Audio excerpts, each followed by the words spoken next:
സർവകലാശാല കലോത്സവത്തിന് കൊല്ലത്ത് തുടക്കമായി. 118 ഇനങ്ങളിലായി 3000-ഓളം മത്സരാർത്ഥികൾ കലോത്സവത്തിൽ മാറ്റുരയ്ക്കും. കൊല്ലം SN കോളേജാണ് പ്രധാന വേദി. ഒറ്റയ്ക്കാണല്ലോ ലങ്കയിലേക്ക് പോകുന്നത്. അവിടെയുള്ള രാക്ഷസന്മാരെല്ലാരും ചേർന്ന് തന്നെ പിടിച്ചു കെട്ടിയെന്ന് വരും. കൊല്ലം SN കോളേജിലെ പ്രധാന വേദിയടക്കം 11 വേദികളിലായാണ് മത്സരങ്ങൾ നടക്കുന്നത്. ആദ്യ ദിനത്തിൽ പ്രധാന വേദിയിൽ തിരുവാതിര മത്സരം നടന്നു. 6 ടീമുകൾ പങ്കെടുത്ത തിരുവാതിര മത്സരത്തിൽ തിരുവനന്തപുരം ലോ കോളേജ് 1ാം സ്ഥാനം നേടി.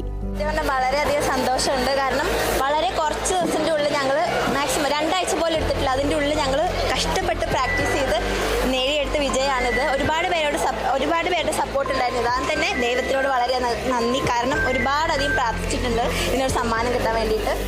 മോഹിനിയാട്ടം, ഒപ്പന, നാടൻപാട്ട്, ചാക്യാർകൂത്ത് തുടങ്ങിയവയാണ് ആദ്യ ദിനത്തിലെ മറ്റ് പ്രധാന മത്സരങ്ങൾ. കേരള സർവകലാശാലയ്ക്ക് കീഴിലെ 100ഓളം ക്യാമ്പസുകളിൽ നിന്നായി 3000-ലധികം വിദ്യാർത്ഥികളാണ് കലോത്സവത്തിൽ മാറ്റുരയ്ക്കുന്നത്.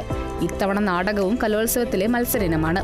18ഓളം ഇനങ്ങളിൽ മത്സരങ്ങളുണ്ട്. പ്രത്യേകമായി കാർഷിക ഇനങ്ങളടക്കം വേറെയാണ് നടത്തിക്കൊണ്ടിരിക്കുന്നത്.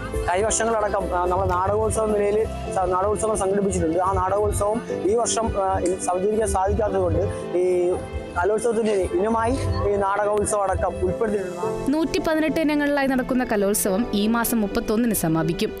കേരള വിഷൻ ന്യൂസ്, കൊല്ലം.